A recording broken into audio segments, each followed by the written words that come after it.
Hello 9th class. आजकल मैं तुमको अर्थशास्त्र पढ़ा रही हूँ संसाधन के रूप में। लोग दूसरा अध्याय है ये आपका। आज पढ़ा रही बेरोजगारी के बारे में। पहले भी पढ़ा चुकी हूँ थोड़ा। काम करने के योग्य व्यक्तियों को जब काम नहीं मिलता है तो ऐसी स्थिति को बेरोजगारी कहा जाता है। बेरोजगारी कई प्रकार की होती है। पहले देखो मौसमी बेरोजगारी। कृषि पर आश्रित लोगों को साधारणतः इस प्रकार की समस्या से ये जूझते हैं। वर्ष में कुछ मौसम क्या है, कुछ समय व्यस्त मौसम होते हैं जब बुआई, कटाई, निराई, गहराई का काम होता है, तो उस समय सबको काम मिल जाता है। और कुछ महीने में कृषि में कोई काम नहीं रहता।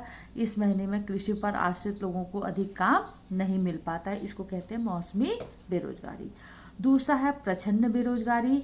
इस प्रकार की बेरोजगारी में नियोजित सब लोग काम पर लगे हुए प्रतीत तो होते हैं, पर वास्तव में वे उनकी उत्पादकता में उनका कोई योगदान नहीं कर रहे होते हैं। ऐसा प्रायः ऐसी क्रियाओं से जुड़े हुए परिवार के सदस्यों के साथ होता है। जिस काम में 5 लोगों की आवश्यकता होती है उसमें क्या है 8 लोग लगे हुए होते हैं, जहाँ 3 लोग अतिरिक्त श्रमिक के रूप में काम करते हैं। यदि इन 3 लोगों को हटा दिया जाए तो उनकी उत्पादकता कम नहीं होती। ये बचे हुए 3 लोग ही प्रच्छन्न रूप से बेरोजगारी में सम्मिलित रहते हैं। ऊपर से लगता है सब लोग काम कर रहे हैं, परंतु उनकी उतने काम में ज़रूरत नहीं है। शिक्षित बेरोजगारी क्या है? शिक्षित बेरोजगारी भारत के लिए एक कठिन चुनौती के रूप में उपस्थित हुई है। मैट्रिक, स्नातक, स्नातकोत्तर डिग्रीधारी अनेक युवा क्या है रोजगार पाने में असमर्थ हैं। मैट्रिक की अपेक्षा स्नातक, स्नातकोत्तर डिग्रीधारी बेरोजगारों की संख्या बहुत तेजी से बढ़ रही है। अधिकांश शिक्षित बेरोजगारी क्या है? शिक्षित मानव शक्ति के विनाश को प्रदर्शित करती है। बेरोजगारी सदैव बुरी होती है, किंतु हमारे यहाँ क्या है शिक्षित युवाओं की स्थिति और भी एक अभिशाप है। हम क्या है अपने देश के कुशल दिमाग का उपयोग नहीं कर पाते।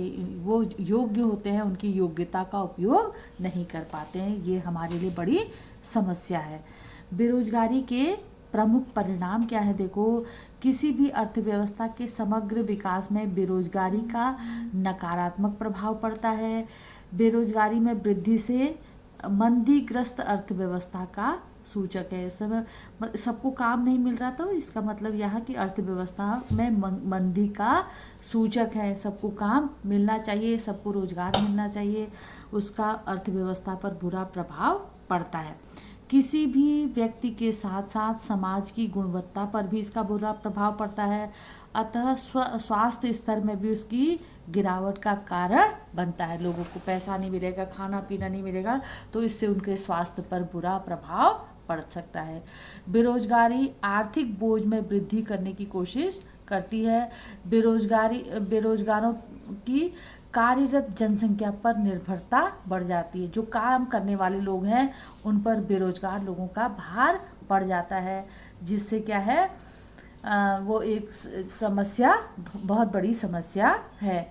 बेरोजगार युवा क्या है धोखेबाजी, चोरी, कत्ल, आतंक जैसी समाज विरोधी गतिविधियों में लिप्त हो जाते हैं। उनके पास करने को कुछ काम ही नहीं रहता, उनका दिमाग इन्हीं कामों में, गलत कामों में लग जाता है। ये बहुत बड़ी समस्या है।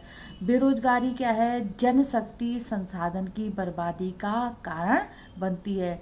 जो लोग देश के लिए एक परिसंपत्ति हो सकते हैं वो क्या है एक देश के लिए दायित्व बन जाते हैं। उनको करने के लिए कोई काम ही नहीं रहता। बच्चों, ये प्रश्न है, इसको कॉपी में इनका उत्तर अच्छे से लिख लेना। बेरोजगारी से आप क्या समझते हैं? प्रच्छन्न और मौसमी बेरोजगारी में क्या अंतर है? शिक्षित बेरोजगारी भारत के लिए एक विशेष समस्या क्यों है?